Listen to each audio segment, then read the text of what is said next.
Bismillahirrahmanirrahim. Assalamualaikum warahmatullahi wabarakatuh.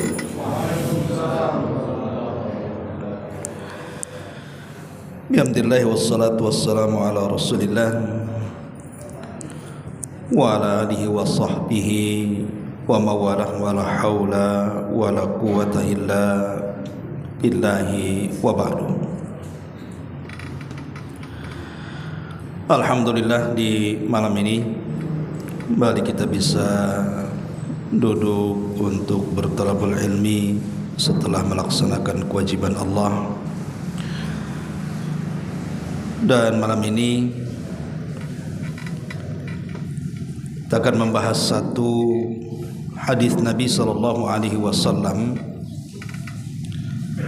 nasihat sederhana tetapi sangat bermanfaat bagi kehidupan kita.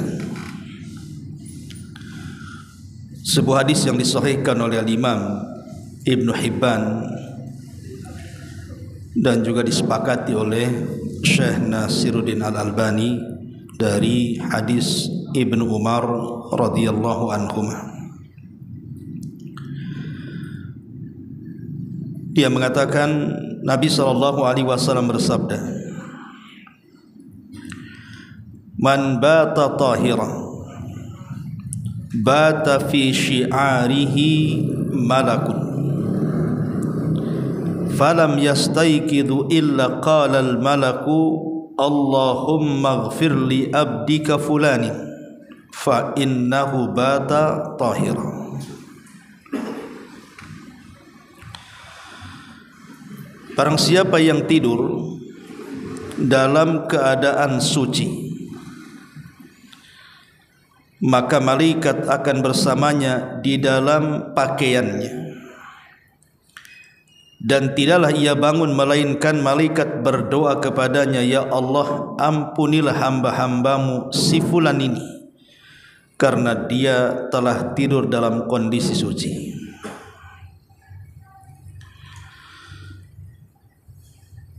Dalam riwayat yang lain, Nabi SAW mengatakan, "Tahiru hadhil ajsad tahharakumullah fa innahu laisa 'abdun yabitu tahiran illa bata ma'ahu malakun fi syi'arihi la yanqalibu sa'atan minal laili illa qala Allahumma ighfir li abdika fa innahu bata tahiran." Kata Nabi SAW, bersihkan badan-badan kalian, semoga Allah Subhanahu wa ta'ala membersihkan kalian. Tidaklah seorang hamba tidur malam dalam kondisi suci kecuali tidur bersamanya malaikat di dalam pakaiannya, dan tidaklah dia berguling walaupun hanya sesaat di malam hari kecuali malaikat akan mengatakan, "Ya Allah, ampuni akan hambamu ini karena dia telah tidur dalam kondisi suci." Ma'asyiral muslimin wal muslimat rahimani wa rahimakumullah. Hadis ini salah satu hadis dari adab-adab seseorang sebelum tidur. Sebelum saya menjelaskan tentang rahasia hadis ini, kita menjelaskan tentang keajaiban tidur dulu. Ulama mengatakan bahwa tidur adalah nikmatu minallah. Dia adalah nikmat dari Allah Subhanahu wa ta'ala, wa ayatun min ayatihi. Bahkan salah satu tanda dari tanda-tanda kebesaran Allah Subhanahu wa ta'ala. Makanya Allah Subhanahu wa ta'ala sampai berfirman di dalam Al-Quranul Karim ketika menjelaskan tentang bagaimana tidur itu salah satu nikmat dan karunia Allah Subhanahu wa taala. Allah mengatakan wa ja'alna naumakum subata, dan kami jadikan tidurmu ini tempat istirahat. Dan Allah Subhanahu wa taala juga mengatakan dalam surah Rum ayat 23, wa min ayatihi manamukum bil-laili wan-nahar wabtighaukum min fadlihi inna fi dzalika laayatin liqaumin yasmaun. Dan di antara tanda-tanda kuasanya adalah tidurmu di waktu malam dan siang hari, serta urusanmu mencari sebagian dari karunia-Nya. Sesungguhnya pada yang demikian itu benar-benar terdapat tanda-tanda bagi kaum yang mendengar. Dan Allah Subhanahu wa taala mengatakan dalam surah Al-Qasas ayat 73, wa min rahmatihi ja'ala lakumul laila wan nahar litaskunu fihi wa litabtagu min fadlihi wa la'allakum tashkurun. Dan karena rahmatnya Dia jadikan untukmu malam dan siang, supaya kamu beristirahat pada malam itu, dan supaya kamu mencari sebagian dari karunia pada siang hari, agar kalian bersyukur. Ma'asyiral muslimin wal muslimat rahimani wa rahimakumullah. Dari ayat-ayat yang saya baca tadi menunjukkan bahwa tidur itu kuasa Allah. Coba Anda bayangkan kalau orang tidak bisa tidur, berarti orang itu tidak sehat kan? Makanya ada orang yang ingin tidur itu sampai mengkonsumsi obat supaya dia tidur. Maka beruntunglah orang-orang yang mudah tidur tanpa obat. Kan ada orang-orang yang mudah tidur tanpa obat itu, nengok guling saja blak langsung tidur. Ada tuh tukang tidur kan. Ini nikmat sebenarnya, nikmat Allah Subhanahu wa taala. Tapi di balik nikmat itu, tidur ini ada hal-hal yang menakutkan. Karena Allah Subhanahu wa taala mengatakan dalam surah Az-Zumar 42, Allahu yatawaffal anfus hina mautiha wallati lam tamut fi manamiha fayumsikul lati qadha 'alaiha al-maut wa yursilul ukhra ila ajali musamma inna fi dzalika laayatin liqaumin yatafakkarun.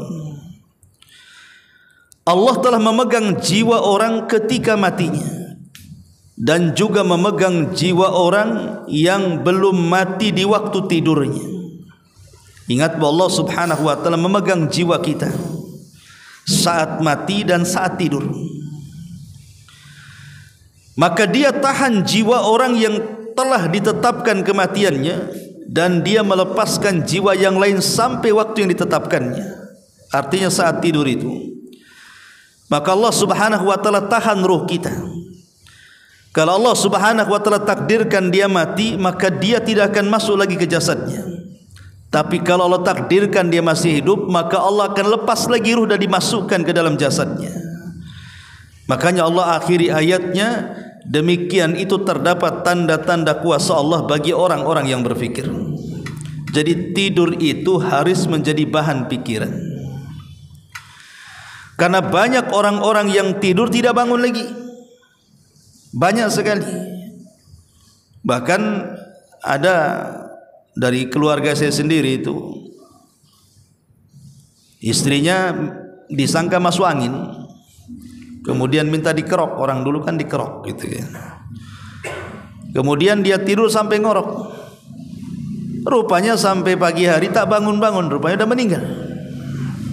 Ya, artinya bahwa Allah Subhanahu wa taala takdirkan ada ruh itu yang ditahan dan tidak dimasukkan lagi.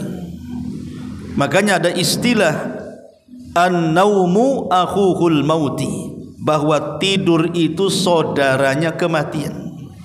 Ingat, tidur itu saudaranya kematian. Makanya para ulama mengatakan, kalau seseorang tertidur di malam hari, kemudian Allah Subhanahu wa taala takdirkan pagi harinya dia meninggal, untuk mengetahui apakah dia meninggal di atas su'ul khatimah atau husnul khatimah itu kata ulama mudah sekali.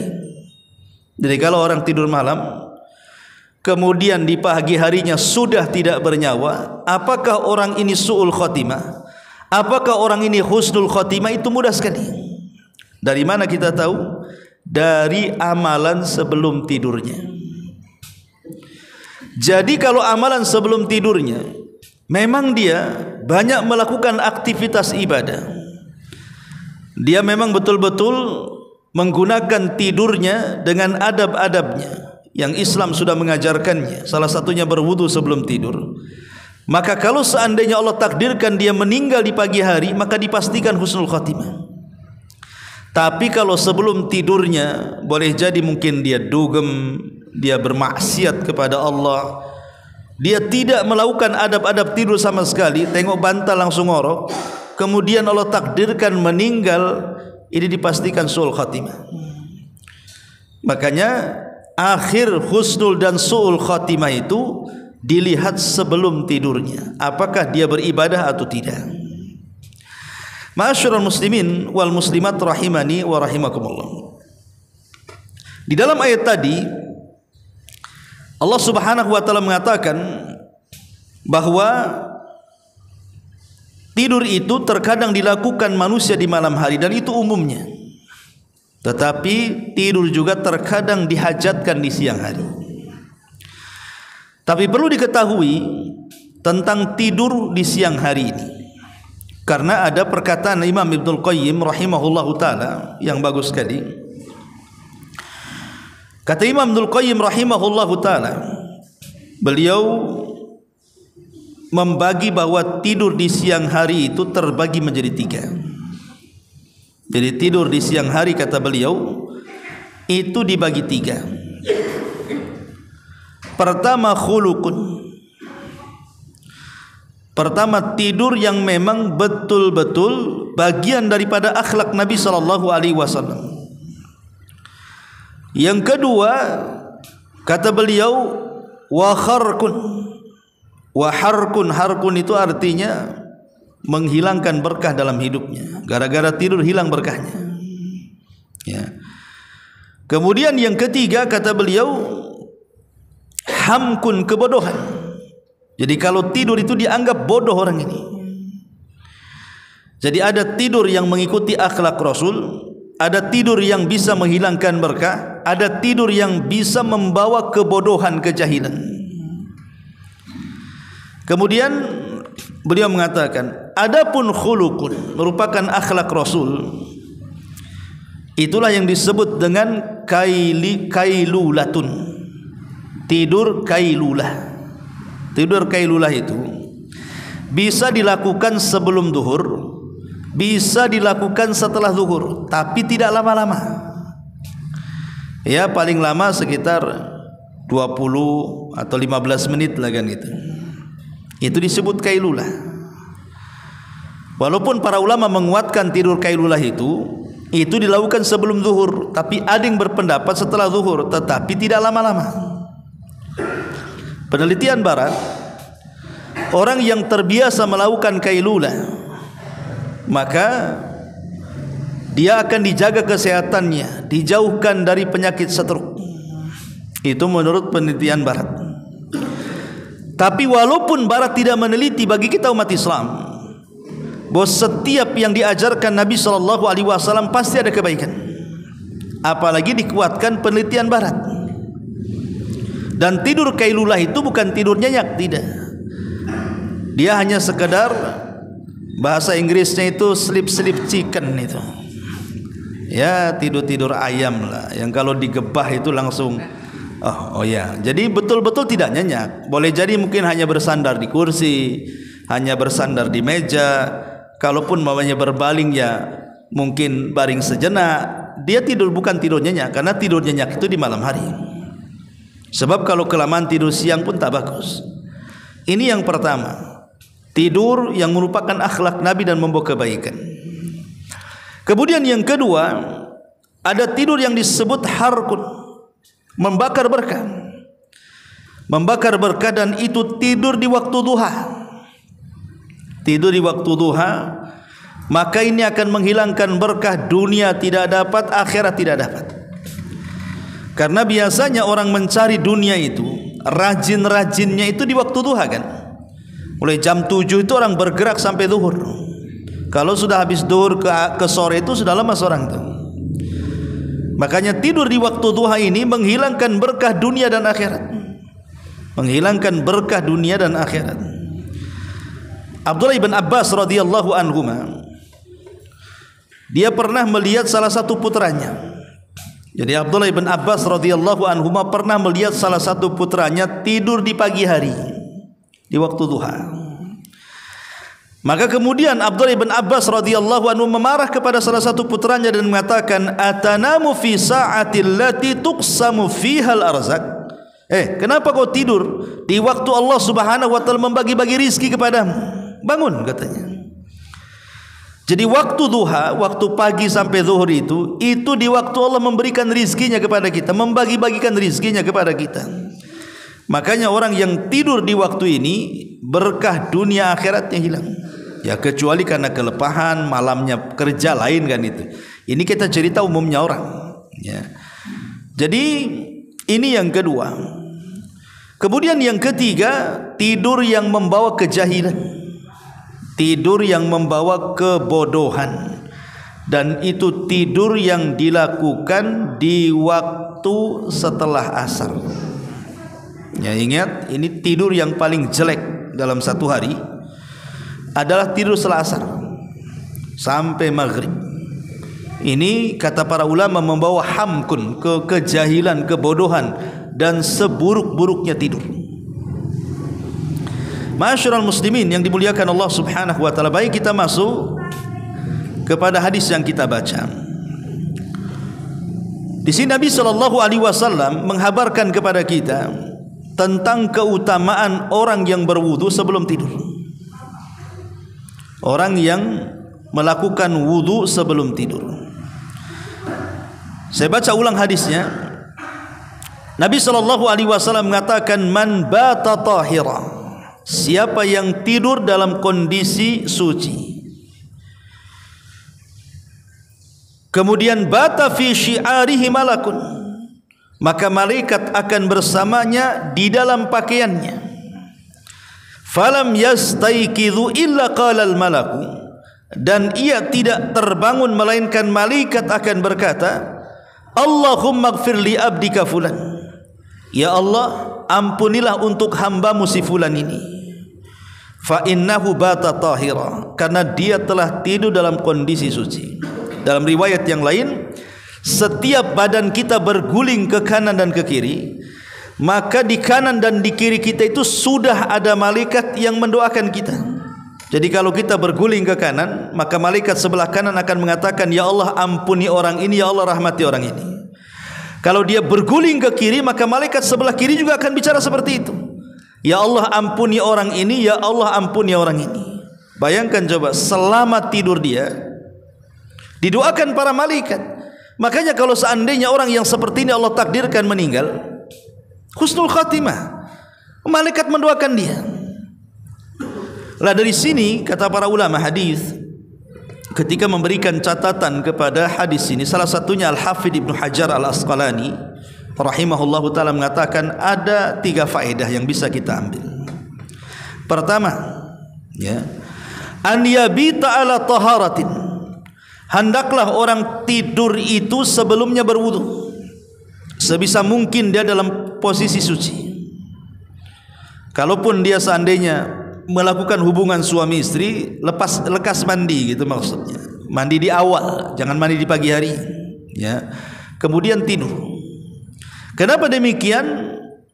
Li'alla yubghituhul mautu fayakunu ala hayatin kamilatin.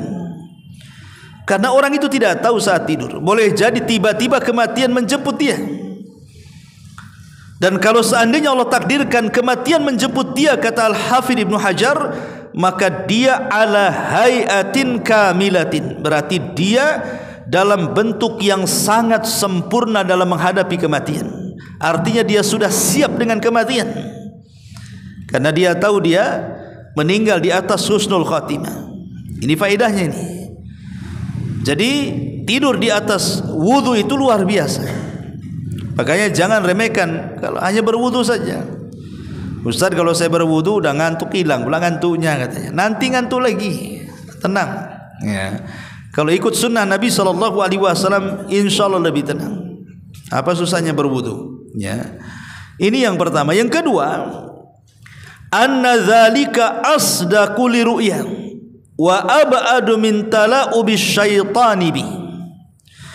Kalau seseorang tertidur dalam posisi dia suci, suci dari hadas besar, suci dari hadas kecil, maka dia akan mendapatkan mimpi-mimpi yang baik dan akan terhindar dari permainan syaitan. Jadi orang-orang yang betul-betul dia sebelum tidur melakukan adab-adab Islam, baik zikir-zikir yang harus dibaca atau perbuatan-perbuatan yang harus dilakukan, maka orang seperti ini, kata Al-Hafidz Ibnu Hajar, maka dia akan dihindarkan dari permainan syaitan. Kalaupun seandainya diberikan mimpi, maka dia akan diberikan mimpi terbaik. Dan mimpi itu terbagi menjadi 3. Pertama, mimpi itu datang dari Allah. Itulah mimpi yang baik. Jadi mimpi yang baik itu adalah datang dari Allah. Pokoknya baik-baik dalam mimpinya itu. Entah dalam mimpinya tiba-tiba rajin ke masjid, tiba-tiba dalam mimpinya jadi ustaz, kan itu. Tiba-tiba dalam mimpinya kau berangkat haji umroh, kan baik itu ya. Atau tiba-tiba dalam mimpinya nemu uang 1 koper, kan itu. Seneng tuh. Pokoknya yang baik-baik lah, kan itu. Dia nggak ada yang menakut-nakutkan. Pokoknya ketika tidur senyum, berarti mimpinya baik dia. Lah mimpi yang baik itu datang dari Allah Subhanahu wa taala. Maka yang seperti ini kata Nabi sallallahu alaihi wasallam, "Idza ra'a ahadukumur ru'ya yuhibbuha fa innaha minallah falyahmadillah 'alaiha." Kata Nabi SAW, apabila salah seorang di antara kalian bermimpi dan mimpi itu kalian sukai, artinya mimpi baik, sesungguhnya itu datang dari Allah, maka ucapkan alhamdulillah. Kemudian boleh dia menceritakan, kata Nabi. Ucapkan alhamdulillah, karena itu nikmat. Kemudian ceritakan. Dalam riwayat Nabi SAW mengatakan, ar-ru'yatu al-hasanatu minallah, bahwa mimpi yang baik itu semua datang dari Allah Subhanahu wa taala. Kemudian Rasul mengatakan, fa idza ra'a ahadukum ma yuhibbu fala yuhaddis bi illa man yuhib. Kalau seseorang itu bermimpi dan dia suka dengan mimpinya, jangan pernah ceritakan kecuali kepada orang yang engkau suka. Sebab mimpi baik kalau diceritakan kepada orang yang hasad kepada kita, takwilnya juga tidak baik. Makanya bolehnya menceritakan mimpi baik pun tetap lihat orang, itu maksudnya.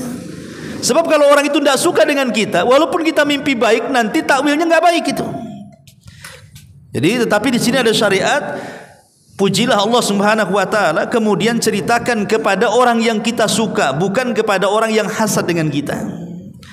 Tetapi kata Nabi SAW yang kedua, ada namanya mimpi buruk, dan itu datang dari syaitan. Kata Nabi SAW, fa in ra'a ahadukum ma yakrahu falyakum wal yusalli. Apabila salah seorang di antara kalian mimpi buruk, maka kata Nabi SAW, bangun kemudian salat. Dalam riwayat, falyastaiz billah, hendaklah beristiazah kepada Allah Subhanahu wa taala dari syaitan 3 kali. Kemudian falyabsuk an yasarihi salasan, meludah ke kiri 3 kali. Kemudian wal yatahawwal an jambihi alladhi kana alih, dan hendaklah berputar mencari cara tidur yang berbeda dengan awal. Berarti di sini sudah ada tuntunan berapa tuh orang mimpi buruk itu. Pertama, kalau kita bangun langsung isti'adzah, a'udzubillahi minasyaitonir rajim 3 kali. Kemudian meludah ke kiri 3 kali. Kemudian merubah posisi dari tidur yang sebelumnya. Kalau juga kemudian bersambung mimpinya, bangun kemudian tidur. Kan ada tuh yang mimpi bersambung tuh. Ya, sambungannya buruk pula kan itu. Memang enggak nyambung dengan yang pertama, tetapi mimpi buruk lain-lainnya pun yang lebih menakutkan. Nah, kalau begitu sudah enggak usah tidur lagi. Bangun, salat. Karena dia sedang diganggu setan. Ya. Jadi yang kedua ada mimpi buruk datang dari setan. Lah yang ketiga ada namanya ghazwatul fikri. Itu mimpi karena banyak pikiran. Jadi banyak hutang, besok harus dibayar. Kalau tidak, debt collector datang, pas tidur debt collectornya ada dalam mimpinya. Nah, itu contohnya kan. Karena kepikiran tuh. Orang kalau kepikiran itu masuk dalam mimpinya. Ya, banyak itu. Bahkan ada orang yang kecelakaan patah kakinya tuh. Jadi sampai kepikiran patah kakinya bisa sembuh enggak, sampai dalam mimpi ke bawah tuh. Didatangi sinsei kemudian ditarik sembuh. Pas dia bangun masih pincang. Kenapa yang dalam mimpi kan? Dia kepikiran seperti itu. Itu namanya ghazwatul fikri namanya.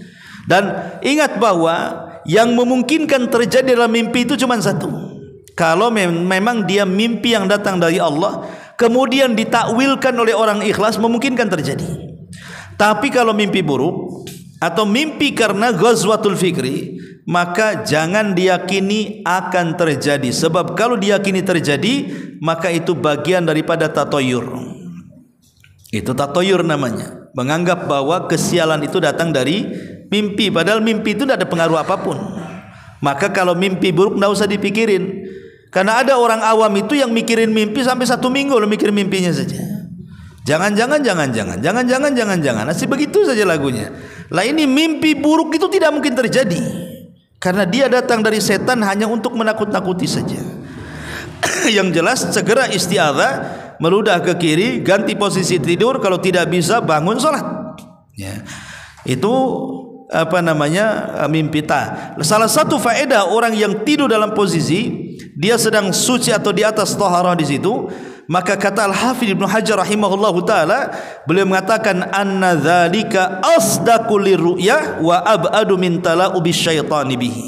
Maka itu akan lebih bisa menjadikan mimpi-mimpi itu indah dan terhindar dari permainan syaitan. Ini yang kedua. Dan yang ketiga, ya, bahwa di antara faedahnya bahwa malaikat akan bertasbih saat kita sedang tidur, dan ini manfaat besar. Ya, sebagaimana hadis yang tadi, hadis yang disahihkan oleh Syekh Albani rahimahullahu taala, bahwa setiap kita tidur kita dijaga malaikat. Kita dijaga malaikat, bukan hanya dijaga saja, bahkan kita didoakan dengan doa yang baik. Jadi seolah-olah tidurnya itu bernilai ibadah. Kalau seandainya Allah Subhanahu wa taala takdirkan kita meninggal dunia, maka kita sudah dapat banyak doa para malaikat yang otomatis ini membantu kita untuk menjadi kematian yang husnul khatimah. Ini yang disebutkan 3 faedah oleh Al-Hafidz Ibnu Hajar Al-Asqalani rahimahullahu taala. Ditambah-tambah ikhwatu fiddin muliakan Allah azza wajalla, kalau seandainya seorang itu memang diberikan hidayah untuk tergerak solat di malam hari atau tahajud, maka nilai tidurnya lebih berharga lagi. Bukan hanya didoakan malaikat karena dia berwudu sebelum tidur, tapi kalau ada niat tahajud tengah malam, maka selamat tidurnya dinilai sedekah. Dalam sebuah hadis Nabi SAW mengatakan, man ata firashahu wa huwa yanwi an yakuma yusalli minal laili faghalabathu aynahu hatta asbah kutiba lahu ma nawa wa kana naumuhu sadaqatun alaihi min rabbih azza wa jalla. Barang siapa yang naik ke atas ranjangnya sedangkan dia telah berniat untuk bangun melakukan solat malam hari, namun ia tertidur hingga subuh, tidak sempat solat, mungkin saking ngantuknya padahal sudah ada niat ingin tahajud, maka kata Nabi SAW, ditulis baginya pahala apa yang ia niatkan dan tidurnya adalah sedekah dari Rabb Subhanahu wa ta'ala. Lihat bagaimana keutamaan orang yang niat saja. Ya, ada keinginan lah.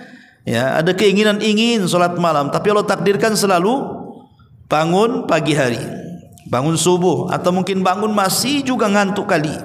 Tapi adalah bayangan-bayangan niat ingin tahajud, itu sudah bagus itu.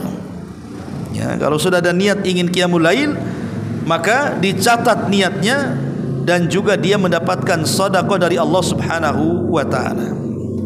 Taib masyiral muslimin wal muslimat rahimani wa rahimakumullah. Taib, sekarang kita akan masuk sedikit tentang adab-adab sebelum tidur. Ada 11 adab secara singkat saja, ya. Yang pertama, adamun naumi qabla al-isya wal haditsu ba'daha. Sebaiknya tidak tidur sebelum isya dan berbincang-bincang setelahnya. Jadi Rasul itu memakruhkan tidur setelah maghrib sampai isya, makruh hukumnya. Karena memang jarak maghrib ke isya tidak lama masalahnya kan, ya. Yang kedua, berbincang-bincang setelah isya. Kenapa? Pernah saya jelaskan di sini tentang waktu-waktu syaitan. Jadi setan itu dalam satu hari satu malam punya waktu untuk bermain-main dengan kita. Ya, salah satunya adalah ba'da isya sampai pertengahan malam. Itu waktu tala'ubus syaitan kata ulama. Jadi waktu bermain-mainnya setan itu mulai dari ba'da isya sampai pertengahan malam. Karena pertengahan malam itu sudah masuk kepada qiyam lail. Apalagi sepertiga malam akhir itu waktu yang sangat afdol dari waktu-waktu malam. Makanya kenapa setan itu berusaha membuat kita begadang tidak tidur ba'da isya itu sampai pertengahan malam. Kalau bisa tidurnya itu jam 1, jam 2. Dan biasanya di jam-jam seperti itu walaupun awalnya ngantuk itu jadi tidak ngantuk tuh. Ngantuknya itu sudah dekat subuh tuh. Nah, itulah permainan setan di situ. Ya, makanya kalau memang tidak ada manfaat dunianya, tidak ada manfaat akhiratnya, sebaiknya pada isya itu tidur langsung. Itu yang dilakukan Nabi SAW. Ya, ini yang pertama. Yang kedua, al-wudhu qabla an-naum. Berwudu sebelum tidur, dan itu saya sudah jelaskan tentang faedahnya tadi, bahwa kita akan dibentuk dalam bentuk yang sangat sempurna apabila menghadapi kematian. Yang kedua, kita akan didoakan oleh para malaikat gitu ya. Kemudian yang ketiga, kita akan dimimpikan dengan mimpi yang baik. Itu faedahnya. Kemudian yang ketiga, meniup tempat tidur. Mengebutlah bahasa kitanya ya, mengebut tempat tidur. Karena bagaimanapun kita tidak tahu, boleh jadi ada binatang-binatang, entah semut, entah apa yang akan mengganggu kita. Kata Nabi SAW, "Idza awa ahadukum ila firashihi." Kalau salah seorang ini hendak naik ke atas pembaringannya, falyaqud dakhilatu izarihi, maka ambillah ujung daripada sarungnya, falyanfud biha, kemudian dikebaskan. Ya, entah pakai apa namanya sapu lidi, entah pakai sarung, entah pakai apa kan. Wal yusammillah, sambil membaca basmalah. Fa innahu la ya'lam ma halafahu ba'dahu ala firashi, karena orang tidak tahu apa yang terjadi dalam ranjang itu. Ya, bisa saja mungkin ada tukang sihir naruh buhul di situ kan, tidak tahu juga. Ya, istri antum pula naruh sihir di situ biar biar makin banyak uang bulanannya keluar. Atau mungkin ada binatang apa di situ kan kita tidak tahu. Ya, makanya dikebut sambil baca basmalah. Dan ingat, bismillah itu walaupun pendek tetapi setan tidak sanggup melawan orang yang baca basmalah. Kemudian yang keempat, jam'ul kafaini wa qira'atul muawwidhataini ma'an nafthi wal masu ala jasadihi thalathan. Ya, yang keempat, maka kita membaca surah Qul a'udzu birabbin nas dan Qul a'udzu birabbil falaq. Dalam riwayat Qul huwallahu ahad. Jadi 3 surat dibaca. Ya, setelah kita baca satu-satu, Qul huwallah, Qul a'udzu birabbin nas, Qul a'udzu birabbil falaq, kemudian diusapkan. Jadi ketika baca itu sambil begini, kemudian ditiup-tiup. Qul huwallahu ahad, Allahus samad. Ya, lam yalid wa lam yulad. Walam yakul lahu kufuwan ahad. Nah, nanti diusapkan dari atas kepala sampai ke kaki. Ya, pokoknya sekenanya lah diusapkan. Ya, nanti baca sampai 3 kali dan usapkan 3 kali. Gunanya untuk apa? Ya, namanya malam hari, ikhwatu fiddin. Kita tidak tahu bahaya orang di malam hari itu. Sampai-sampai Nabi SAW mengajarkan 2 surat perlindungan kan. Salah satunya adalah surah Al-Falaq. Allah mengatakan min syarri ghasikin idza waqab. Dari malam apabila menutup. Yang namanya malam hari itu entah ada orang yang sedang hasad kepada kita, orang dengki sedang dengki kepada kita, orang sedang merencanakan makar kepada kita, entah mungkin mau mengkolabkan usaha kita, membuat masalah, memfitnah, atau bahkan mengirim sihir, santet dan yang semacamnya. Kita tidak tahu, ya. Lah itulah caranya melindungi badan kita dengan bahaya-bahaya tadi, dengan cara mengusapkan dari kepala sampai kaki. Kemudian yang kelima, qiraatu ayatil kursi inda naum. Baca ayat kursi. Hadis Abu Hurairah jelas ketika diajarkan oleh setan sendiri, orang yang membaca ayat kursi sebelum tidur itu tidak akan didekati setan sampai dia bangun di pagi hari. Ini manfaatnya besar sekali. Kemudian yang nomor 6, disunahkan juga tasbih, tahmid, takbir sebelum tidur. Karena Nabi SAW pernah mengajarkan kepada Ali dan juga Fatimah. Jadi Ali dan Fatimah ini satu hari meminta kepada Rasul pembantu. Ya, jadi Fatimah kan sudah lelah, capek lah gitu ya, bahasanya ibu-ibu di zaman dulu harus cari kayu bakar, harus masak, kemudian ngurus anak, nyapu, ngepel, pokoknya lelah, padahal dia putri Nabi. Jadi ketika Fatimah mendengar bahwa Rasul baru datang dari peperangan dan mendapatkan tawanan-tawanan perang, dia ingin minta salah satu budaknya untuk membantu di rumahnya. Jadi ketika datang kepada Nabi SAW, tidak berjumpa dengan Rasul, tapi berjumpa dengan Aisyah. Kemudian dia menceritakan keinginannya. Maka Aisyah radhiyallahu anha, selepas Fatimah pergi, Rasul datang, diceritakan bahwa anaknya ingin pembantu. Maka Rasul datang langsung ke rumah Aisyah dan ke rumah Fatimah dan Ali, kemudian didudukkan dan mengatakan, wahai Ali, wahai Fatimah, ala adullukuma ala khairin mimma sa'altuma. Maukah kutunjukkan kepadamu yang lebih baik daripada apa yang kalian minta, katanya. Kuajarkan beberapa lafaz, dan itu kalau kau amalkan berdua lebih baik daripada pembantu laki-laki dan perempuan. Kemudian Rasul mengatakan kepada keduanya, bertasbihlah 33, bertahmidlah 33, dan bertakbirlah 34, artinya 100. Ya, tasbih 33, kemudian tahmid 33 dan takbir 34 kali. Ya, kata Nabi SAW, fa huwa khairun lakum min khadimin aw khadimatin. Itu lebih baik daripada pembantu laki-laki dan perempuan. Akhirnya kata Fatimah, aku memilih yang kedua. Lihat, aku memilih yang kedua. Jadi dia tetap dalam posisi bekerja sendirian dalam rumahnya, ya, dengan susah payah mengurus rumah dan suami dan anak-anaknya, tapi di satu sisi dia mendapatkan amalan yang jauh lebih mulia. Begitulah sahabat. Ya, coba kalau seandainya istri antum, seandainya nih, udahlah bang, ke laundry saja, panggil. Nah, maukah abang ajarkan, ya, zikir yang lebih baik kau laundrykan tuh. Tasbih sebelum tidur, tahmid sebelum tidur, takbir sebelum tidur, itu lebih baik daripada kau laundrykan. Kira-kira istri antum apa jawabannya? Iyalah, itu saya amalkan, laundry juga diamalkan lah bang, katanya. Dua-duanya. Masya Allah. Jadi ini yang ke-6. Kemudian yang nomor 7, ya, itfa asyuruj. Ya. Jadi sebaiknya kalau kita sedang tidur itu, matikan hal-hal yang bisa membahayakan dalam rumah. Entah pastikan kompor, pastikan lilin di mana tempatnya yang kalau tidur jatuh tidak membahayakan, termasuk juga lampu-lampu. Sebab kalau tidur kita dalam kondisi terang itu, kita tidak bisa membedakan mana siang mana malam. Ya. Dan menurut kesehatan pun kalau tidur itu ketika listrik sedang nyala, maka itu tidak bagus untuk kesehatan. Karena kita tahu bahwa manfaat tidur itu kan ada dua. Manfaat tidur ada dua. Yang pertama kan untuk pencernaan sebenarnya. Karena kita sudah makan, lah saat tidur itulah kemudian pencernaan bermain dia. Ya. Yang kedua untuk menghilangkan keletihan. Ya, entah letih pikiran, entah letih badan, pokoknya dengan tidur bisa hilang kan. Lah kalau terang ini tidak bisa menghilangkan dua-duanya tuh. Makanya kemudian sangat dianjurkan kalau bisa digelapkan untuk menunjukkan itu malam hari. Memang waktu istirahat gitu ya. Kemudian yang ke nomor 8, iglaqul abwab wa taghtiyatul aniyati indan naum. Tutup semua pintu-pintu, tutup semua tempat-tempat makan. Entah ya, mungkin istri kita teledor, kadang-kadang masak apa nggak ditutup, tutup, baca basmalah.